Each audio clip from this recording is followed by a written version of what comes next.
think we have figured out why this Guardians season has been so fun, why it's been so enjoyable, and why Monday's loss was so frustrating.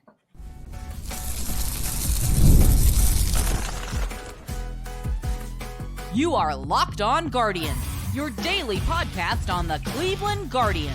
Part of the Locked On Podcast Network, your team every day. Hello, everyone, and welcome to the show. Today's episode is brought to you by FanDuel. Make every moment more as the playoffs wind down. The sports stop sporting like we want them to. But this summer, FanDuel is hooking up all customers with a boost or a bonus daily. That's right. There's something for everyone every day, all summer long. Visit FanDuel.com to get started. On today's show, first off, everyone's going to be mad about the loss, and that's fine. Those are the worst losses. When the bullpen blows a lead, it's the worst loss, and it feels yucky. We'll get into Logan Allen and give him his praise because that was a gutsy performance by Logan Allen. We'll talk about this bullpen, put in some context here, and talk about why it's not the end of the world. They lost this game as bad as it hurts. Talk about how they got to turn things around for Tuesday. We'll also get into some minor league promotions.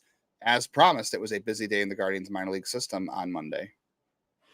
Yes. For those who were curious, yesterday's 15 was because today was the comeback against the Mariners, the 15 runs scored.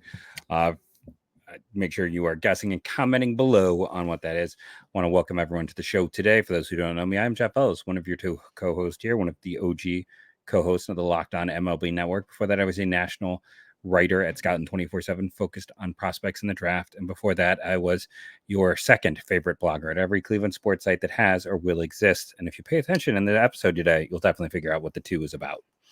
Yes, you certainly will. I'm Justin Latta, the other co-host. I've been covering the Guardians minor league system since 2007. You might have read me at places like Guardians Baseball Insider, the News Herald, the Morning Journal, and Prospects Live. I've seen a lot of relievers come through the Guardians system, some very good, some very bad. This is one of the best bullpens all time. One guy, before we get into the bullpen, let's start with Logan Allen, because I saw him come through the minors. That was as tough a start as I've seen from Logan Allen. And this guy, he didn't strike out a batter. Not that, I don't know if that matters or not. He didn't strike out a batter his last start in AAA. He's still working on things, trying to get back to being the best version of himself. And, he gave up 2 home runs on like 4 pitches. The first pitch of the game was a home run. I think like the third pitch of the game was a home run. And then Lourdes Gurriel had a base hit, and then Josh Bell almost took Logan Allen out, hit him in the head with a line drive. And luckily, looks like it got a piece of Logan Allen's glove or his hand, and he stayed in. And then he got better. He got out of that inning after the 2 home runs, and he didn't allow a run the rest of the way. He walked 2. He gave up 4 hits that inning. So he walked 1 and allowed 1 hit after that first inning. That's after allowing 2 home runs to start the game. That's after being hit in the head with a line drive.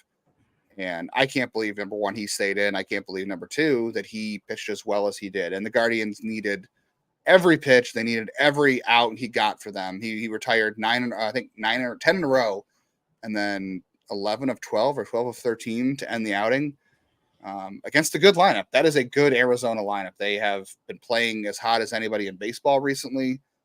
And if you think the loss on Monday was a disaster to begin with, it would have been even worse if Logan Allen could not continue after the first inning, because the Guardians would be between a rock and a very, very hard place going into Tuesday, harder than it's going to be as it is. But give Logan Allen credit. That was a start they absolutely needed. And again, I am stunned that he stayed in after that and pitched as well as he did. So credit to Logan Allen. Yeah, I agree. I did not think that he was come on. You text me like first pitch home run, and then home run, and then getting hit, and then battling. This is a tough Arizona team. This is one of maybe the hottest team in baseball coming into the series. And, this is a guy who already had the stress of the world in some respects on his shoulders. This is his chance to come back and try to prove it. And instead, I think a lot of it is overcoming adversity. Can't say the word right now. No one shocked me struggling with pronunciation. Adversity. Thank you. You were having some adversity, getting adversity out. Yeah. It was an adverse moment, but I think pitching is all about overcoming that. And listen, if Logan Allen can get back to the Logan Allen of a year ago, and you're talking about adding Boyd and Cobb, it just gives you a sigh of relief, right? Like now it's one start. It doesn't mean the end all be all, but this is a very good team. He performed well. Once you get past, the first inning, that's it all settled in, and he had no problem. So I'm going to take that as a positive. I know there's going to be so much doom and gloom. We've already gotten messages about the doom and gloom. Yeah, it stinks. But like at the same time, Arizona is, again, one of the hottest teams in baseball. They faced a Cy Young candidate on the mound for the second day in a row. And they almost won this one. And yeah, I get why there's going to be negativity. I'm not telling you how to feel how you feel. But I'm going to choose to say positive. Like they were 7-3 in their last 10, I believe, entering this one. This is a very good team.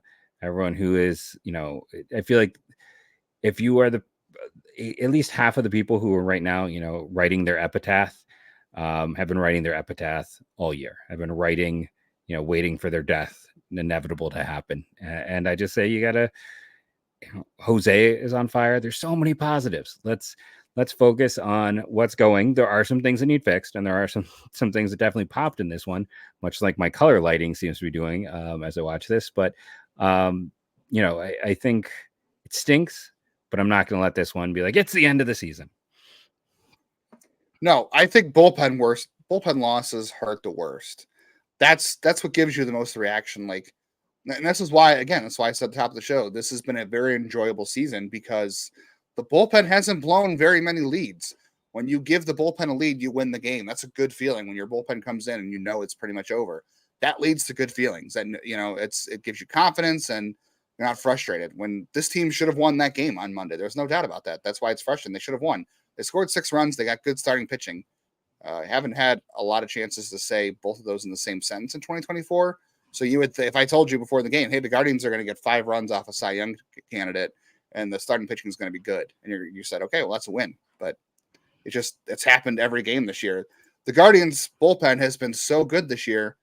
This is their second loss all year, leading after 6 innings. It's just their second loss all year as well, leading after 7 innings. It is their first loss all season at home when leading after 6 innings or 7 innings for that matter. So again, put things in perspective. I think it's not the end of the world. They lost this game, but it hurts because it's a game you should have won. When you turn your bullpen over a lead like that, especially after you battled back, when you scored those runs after the first inning, after Logan Allen was down, after Logan Allen came back and gave you a great start, that was a game you absolutely should have won. So that's why it hurts, because you should have won that game. And it hurts because the bullpen has blown it. I mean, how many times last year did we get just so frustrated with, Clase had a weird game when they lost because he led the league in blown saves. They had so many 1-run games, and Trevor Stephan wasn't the same last year. And it took to the second half for Sam Hentges to not be struggling. And then you watch James Karinchak struggle all last year. That's what we saw a lot of last year. And this team blew a league lead 20-something saves. You get 10 of those back, you're almost a playoff team. That's why it was so frustrating. That's why it's like, I think I've said this before. It's like in the NFL when you have a kicker, but it's like a 20 or 30-yard chip shot to win the game and pulls it wide right or wide left, like Ohio State. And I'm not going to go there. It's already been painful enough of a night, but that's why it hurts, because you should have won the game and it was a way you could have won and they didn't. The offense had some issues at the end. We'll talk about that, but bullpen losses hurt the worst. The best thing for them is to hopefully play on. The weather report looks terrible for Tuesday, but the best thing for them is to play Tuesday and have a short memory and, kick this loss real quick. I know I've been kind of dominating this already, but this is how good the bullpen has been. After the Guardians' loss on Monday night, they still lead the majors in ERA as a bullpen. They still lead baseball in FIP, filling independent pitching, and if their ERA as a team, as a bullpen is 2.65, their FIP is 3.24. Let's just say they pitch as bad as their FIP. Let's say that they're out pitching their metrics, because they kind of are, but not by a whole lot. Even if their FIP or their true ERA at 3.24, they would still have the second best ERA in the league at 3.24. No, only Atlanta has a bullpen ERA lower than that. So, we can talk about overuse, we can talk about regression to the mean, all that kind of stuff, but the bottom line is this bullpen is great. They've had a couple of rough spots here. Until it starts happening, for weeks on end, I'm not going to worry about that. Like you said, they hit a Cy Young winner. Logan Allen was good. It's just it's a bad combination of a night right now. Yeah, No, don't let yourself get too down. Focus on the positive. Jose is absolutely on fire again. And how about let's talk. Lane Thomas. It wasn't perfect, but when we come back from break, let's talk about how he helped set them up too, and how that is a trade that's paid some dividends with his speed. Yeah, and it really wasn't a great game for him overall. Yeah, at the plate, but he still did some good things that could have helped you win. And also give you a stat about Cade Smith on the other side too, as we kind of just harp. I don't want to sit here and say we're shilling for the bullpen, but if anybody on this team deserves to be shilled for, it's the bullpen, because they've carried this team all year. So it's a tough loss. And the thing about major leaguers is in 162 game season is you can't get too high and too low. As a fan, yeah, we're all going to feel that way, because you can't control what's going to happen. Only the players can control what they're doing out there. So you're watching at home, it's nerve-wracking and it stinks when this thing happens. So it's going to feel that way. But for major leaguers, when you play a 6-month season, if you get too high and get too low, you start to run the peaks and valleys, and you can't find consistency. So as mad as everyone else is, the players in that locker room, they have to be ready to show up tomorrow and worry about tomorrow and forget that Monday night happened. So we'll talk about that. We'll talk about Lane Thomas. We'll talk about Cade Smith coming up here in the second segment.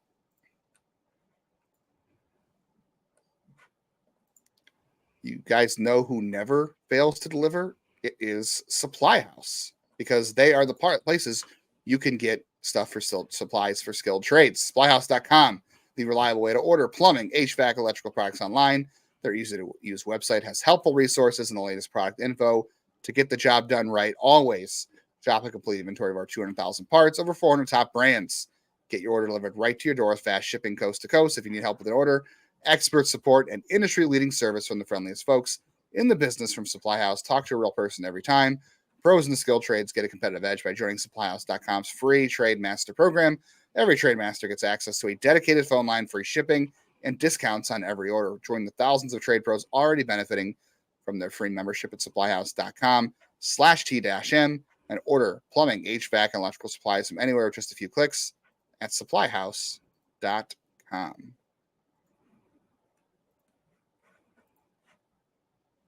Check out Locked On MLB after you finish listening to Locked On Guardians. Thanks for being our first listen of the day. Second listen, join our host Paul Sullivan on Locked On MLB, providing daily expertise and trademark humor to get you ready for the MLB playoffs. It's coming up quick at the end of the dog days of summer. Prepare for the Fall Classic with Sully. Has it all covered every day. Locked On MLB on YouTube, wherever you get your podcast, part of the Locked On Podcast Network. Your team every day. Jeff, every day is a good day for Cade Smith, except for Monday. Every day has been so good for Cade Smith that the last time he allowed runs, the White Sox had won 3 games. The White Sox have lost 20. Was it 21 in a row now? Did they lose on Monday? I wasn't paying attention to them to see if they won or lost today, but they're losing 3-1 as we record this to Oakland, so they deserve to lose 21 in a row. Cade Smith last allowed a run on July 2nd. The White Sox have 3 wins since that. They've lost 20 in a row. That's how good Cade Smith has been. Going to be an off night. I think, real quickly, the thing about the bullpen is, yeah, you have to sit there and say, you have to worry about overuse and regression to the mean. And if this bullpen is going from one of the historically best bullpens of all time, maybe, I don't know. I'd have to check those facts. But certainly one of the best bullpens we've ever seen in Cleveland, to just a very, very good bullpen, I think you just decide, is this team good enough to win games with a very good bullpen versus a historically great one? I think that's the only thing you have to really question. These days are going to happen. I hate to say it, but I was sitting there. I was at the game on Monday. And I was sitting next to my wife, and I said, Jock Peterson came in, and I said, this is the game right here. If Barlow gets Peterson, they'll win. If he doesn't, it's hitting a home run, and they're probably going to lose. And they still battled back after that home run, even. So, I don't know. Guys go through tough stretches. How many times do we hear this with Brian Shaw that, he's terrible, send him back to AAA, he doesn't belong on this team, and he was solid 9 or 10 outings in a row, and then he had a game or two where things just didn't go well for him. He didn't pitch well. I mean, I expect all these guys to pitch better in a couple of days, and if they don't, then we revisit it, right? That's where I'm at. No, I agree. It's one of those things where Like, you know, I'm not going to allow myself to be the prisoner of the moment, as you like to talk about. It's like, I'm not going to allow myself to get too high or too low just because it's an off night. You know, like my concerns in this one, my two biggest concerns, if people might get mad at this or call me crazy, it's like Tim Herron. It's like the third time we've now seen him kind of struggle in this kind of, you know, he hit a batter. It's not ideal. We're kind of hoping for a little bit more out of him. I would have liked to have seen a little bit more from him, but you know, and that was the one that I believe the base runner that led. Then Barlow came in and gave up the home run, and then the other one is like end of the game there. Um, David Fry just can't be out there against righties. It's gone poorly with him. That, you know, people. And even you and I were like, okay, let's give him a shot. Let's more me than you. And honestly, you know, in fairness, you were the person who's like, I don't want to overexpose him. I want to keep him in the role that he's successful. It's not working. This is like when they tried to make Luplo a non-platoon guy and it didn't work. This is not like Lane Thomas, right? Like if Fry could be a 90 against righties, it would be different, but he's not right now. And all of his expected stats are terrible. And he had a super hot streak. And it's not working. He cannot be an everyday guy at this point. And I mean, to the point when he came up in there, I was like, I know you don't even have to throw a competitive pitch, but I'd rather see Noel out there. Like, I don't have any faith in Fry against a righty. I don't. And then to go back to the pre-break thing, just real quickly, one of my favorite things in this game was Lane Thomas scoring from first and then allowing Jose to get all the way to third. Like, how much was that just a speed kills, base running moment? Like, that was at the first run of the game, and then it set up the second run of the game because Jose was able to go from second to third on the double because they threw home. And it's like, it was just, I think Jose is already enjoying having someone in front of him who's hitting, or not, you know, he's been up and down, but has that type of speed and just can cause some extra havoc and distract pitchers.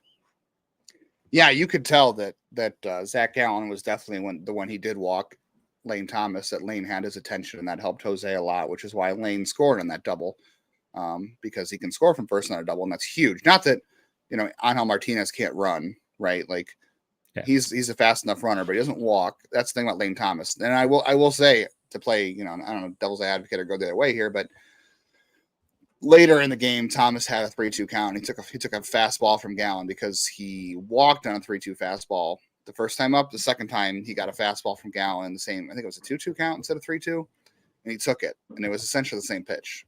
There is some passivity to Lane Thomas there. There is. So that's a concern, but at the same time, it worked in the first inning, and if that works out for you one time a game in front of Jose, it's a game changer because then they can't walk him. Then again, you get to the 9th inning, or the 10th inning, I should say, and it didn't matter, which this is going to go into the weeds on some people. I know I'm going to get some people who are saying, nerd, play the game, or this doesn't matter, but you're familiar with run expectancy tables, right? Yes. So it just speaks to where Arizona was, but also just speaks to where the lineup is, I guess, and taking your chances. But I would love to have seen, if someone's smarter than that, I don't know enough to do them, but I'm sure someone out there does who listens, what the run expectancy chart was for walking the winning run to first base in extra innings with the runner on the tying run on second. I would love to know. I think there was one out. I think Thomas made the first out of the inning. I would love to know, like, what the run expectancy is basically how many runs you should score with 2 on and 1 out in extra innings, basically is what it should tell you. And I'm sure it's over 1. I'm sure it's like 1.5. Might even be 2. I don't know. I'd love to know, though, because that was a dangerous thing for the Arizona to do. But they clearly were comfortable taking their chances against Josh Naylor with a guy on the mound who strikes out a ton of players. Justin Martinez has been one of the best relievers in baseball this year. You haven't heard about probably. He strikes out a ton of dudes. He's filthy. And he got Naylor. And then he had an easy matchup in David Fry. For the record, David Fry this year, he does have a 99 WRC plus against right-handers, but a lot of that is propped up due to a 183 in May. Yeah. And he had a 109 in June. July, it was 48. This month, it's a negative 13. Historically, he has not had the consistency that Lane Thomas has against righties. Now, don't get it twisted. Lane Thomas is still a little below average against righties, but it's more he's more consistent against righties, where it's a lot of high 80s, low 90s. Whereas you see with Naylor, he's had a couple good months. He's also had some very disastrous ones. Arizona took their shot, and Jose had a great night. Jose was so fun to watch in this game. I mean, every time he got on base, you could tell he was ready to run, and it's just you want to take advantage of those games when Jose is in this stretch, and he, all out. You have to watch everything he does in the field. It's so fun to have that guy just in general. I mean, every at bat is something special to watch. When he gets on base, it's special to watch. It's one of those rare traits that you just don't get on a lot of teams, especially in Cleveland. So, yeah, Quan had 2 hits. That was a good game for him. But, yeah, Josh Naylor and David Fry were 0 for 9 with a walk. Naylor did have an RBI, which was good. And then, hey, props to Daniel Schneemann for tying the game with the sac fly. Yeah. Props to Bo Naylor. He had a couple good swings tonight. He had a single and an RBI, and he had the triple that I think was a home run in like 22 ballparks. So he was almost tied. He almost tied the game on one swing there. Andres Jimenez had 3 hits. That's great. 2 ribbies for him. Hopefully he is starting to, move things in the right direction. But I think they need to figure out a roster spot here to neutralize right-handers. There's all this talk about, the Guardians aren't good against lefties. They are a better lefty hitting team than they are a righty team. Stats show it. I think they have a OPS over 700 something against lefties, and it's below 700 against righties. So I don't know if it's Kyle Manzardo. I don't know if it's George Valera. It's you're past the trade deadline. You can't add anybody else, unfortunately. But is it Juan Brito? I don't know. Like, I think at this point you've got to figure something out where David Fry is not playing against righties, or at least you have the option to bring a lefty in that spot. Yeah, they got to figure something. I get, just the data you presented with Fry against righties. I think anyone listening, that's got to be jarring. Just the high to the low, and it's not working. This team has been great about adapting this year, but for whatever reason, David Fry is just a blind spot. I don't think it's been a blind spot so much as it's just been he's the guy who's been so good all year, and you want to give him every opportunity to prove you wrong and just see if it sticks. I don't blame them for doing what they've done as long as they have with him. But I think you also have to take into account that he did have the elbow injury, and I don't know how much that was impacting him in general.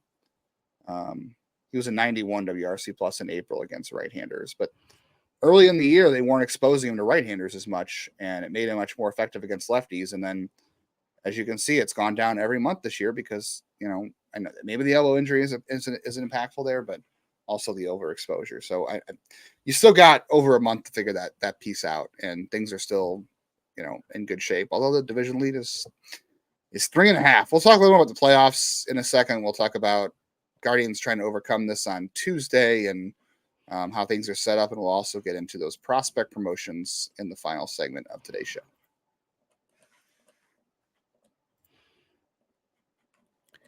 First, I love sports, and you might not have known that. I love them so much I never want them to stop. But as the playoffs wind down, we get fewer and fewer games. And the sports aren't sportsing like I want them to. But FanDuel lets me keep sports going whenever I want. All I have to do is open the app and dream up bets anytime I'm in the mood. And this summer, FanDuel is hooking up all customers with a boost or bonus daily. That's right. There's something for everyone every day, all summer long. So head to FanDuel.com. I'm currently there right now. You have a whole bunch about Team USA, White Sox and athletics. You can do that, meeting of giants over at FanDuel. So head over to FanDuel and start making the most out of your summer. FanDuel, official sports betting partner of Major League Baseball.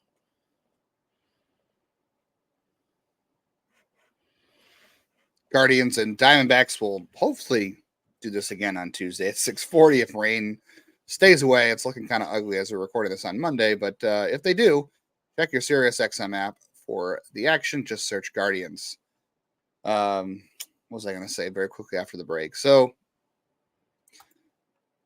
for the Guardians on Tuesday, they still haven't lost 4 in a row this year. So they are up against it once again to try to not lose 4 in a row. And it's been lively.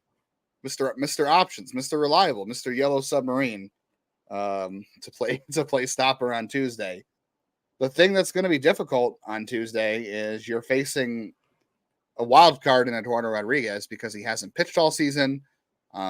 He's been hurt, so hopefully that means he is going to be rusty and things go well for you for Cleveland. The other half of it is in the past, Eduardo Rodriguez has absolutely crushed Cleveland. They were terrible. I mean, a year ago they were terrible against him, and that doesn't necessarily mean anything this year, but it's definitely going to be a tough game for them. It's just so funny that, like we said this yesterday, they won up 25 games over 500 against Baltimore at the beginning of that, or after the first 2 games of that series. And they kind of hit, I don't want to say a skid, but they kind of hit a lull there. They lost 3 in a row. And then Tanner Bybee pulled them out of it against Kansas City. They lost 3 or 4 in that series overall, but then they went on to win the series against the White Sox and the Giants. And then they, had struggles against the Tigers. And then the offense really struggled to end the first half and then out of the gate in the second half. So they did face a little lull after they went 25 over 500 against Baltimore. And then history repeated itself. They went 25 over 500 against Baltimore on Friday night last week, and they have since sort of hit a little bit of a bump here. So the real problem is, the Twins are staying hot. They beat the Cubs on Monday. So you have a 3.5 game lead over the Twins. I think you would like to go into that series maintaining 4, maybe even 5. The good news is the Cubs are not the White Sox. They might share a city, but the Cubs are not the White Sox. Nobody is. They're awful. So the Cubs should put up a little more resistance to the Twins. But I hope Ben Lively comes out pitching as well as he has all year on Tuesday for the Guardians' sake, because you've used Tim Herron through 12 pitches. He should be just fine. I'm sorry, that wasn't 12. How many pitches did Tim Herron throw? Well, that was more than 12. It was 16. 13. He used the whole bullpen on Monday night trying to win that game. Cade Smith came out in the 5th and the 6th inning to be your stopper, and he struggled. You had to use Gaddis, you had to use Herron, you had to use Barlow, you had to use Morgan, who threw 17 pitches. So you don't have Cade Smith Tuesday. He threw 34 pitches. He's down. I'd imagine Hunter Gaddis, you probably have some out of him. He hasn't thrown since Thursday. Or I'm sorry, he threw Friday. And then he threw 16 in this game. So I think you might have something from him. I don't know what you do with Barlow. I don't know what you do with Herron because he's been struggling. They've both been struggling. You use Morgan for 17 pitches, so he's probably down. So the only guy you didn't use is Nick Sandlin. So Ben Lively, you're going to have to go hopefully 7 innings for the first time. What's the last time a Guardian starter went 7 innings? I don't even know. Feels like probably a Tanner thing, right? Like the last time. It probably was Tanner. And, I see a lot of people in our comments freaking out about Tanner. I don't think it's worth freaking out about right now. He'll be back. I'm very confident that it's not as big of a deal as, again, people who are waiting for the shoe to drop view this as that shoe dropping. Yeah, by all accounts, Tanner's been feeling pretty good, and it was more of a precaution to not pitch through something versus an actual problem. I don't know if it's one of those things where you're like, oh, if it was the playoffs, you would have pitched through it, because I think it's never good to pitch through an issue and make it bigger. Yeah. But the fact that it was August, it's better to just do it. And again, he's going to throw a bullpen, I think, this week. And then if all goes well in that bullpen, he'll start over the weekend and things should be fine.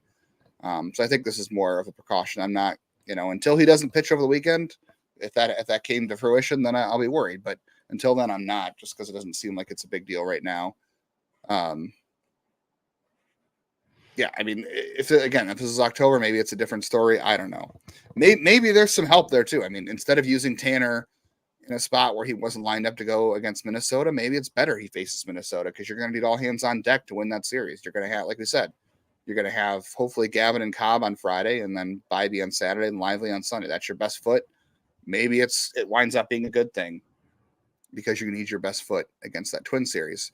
I think we could safely say, though, Jeff, that the Guardians are not falling into a trap in the series. We kind of wondered yesterday if this would be a trap series.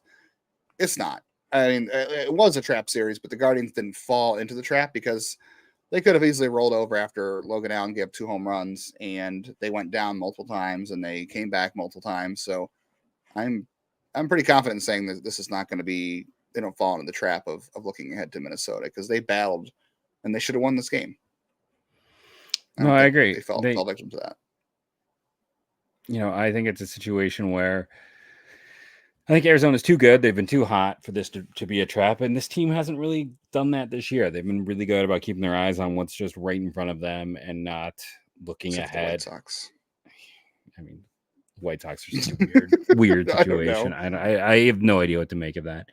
But yeah, it's a rough series. It's a tough series. It's Cleveland has a hard second half schedule. If you want to have doom and gloom, that's probably more the thing to have doom and gloom about. But at the same time, the craziest thing is if Cleveland took care of business against the White Sox, like the Twins and the Royals had, this lead would be like 7 games right now instead of 3.5. It's silly little things like that. But at the same time, we're talking about a team that do they lose the best record in baseball tonight, or are they like half a game out now? Like that's how good they've been. So I could. The Phillies were off, so you didn't have to worry about that. I can quibble about. I'm sorry, the Phillies lost. The Phillies are losing as we're recording this. And what about Baltimore? Baltimore is not playing. So okay, so yeah, so like I said, Tim Herron. Okay, he's had a few less than ideal outings. Well, this one you can't really place on him. It was there. And David Fry, I don't think that's working great. But we've had so much to talk about later on this week. There was some guys got promoted. One of them, people have asked us about the 40-man.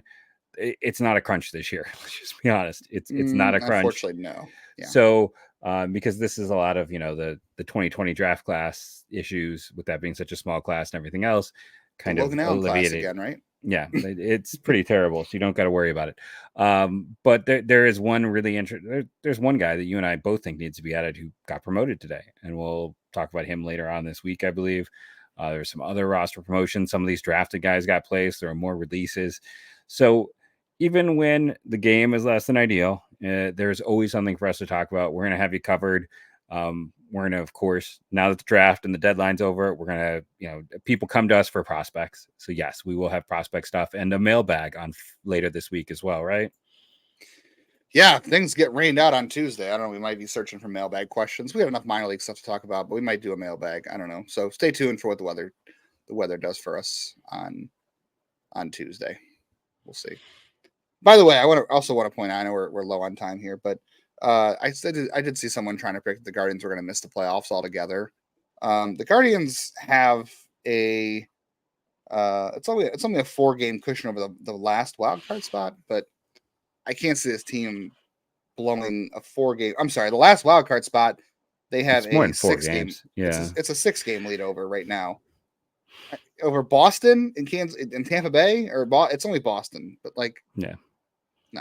Even if things go really sideways the second half or this last 6 weeks of the season, I can't imagine that there's enough for them to go sideways to fall out of playoff contention. It would take quite the. I still think they're going to win the division.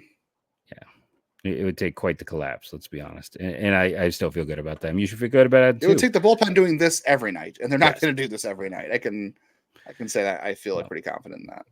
But what I can also feel confident is thank you all of us for joining us. I saw on Chartable, we were top 30 podcasts last week, so we appreciate all that. We appreciate let's make sure that all these episodes get over 1,000 views and we get back to our high level. We're still performing at a high level, even when the Guardians have an off day. So thank you again for joining us, rating and reviewing, doing your part, commenting. Sky is not falling, everyone, and go Guardians.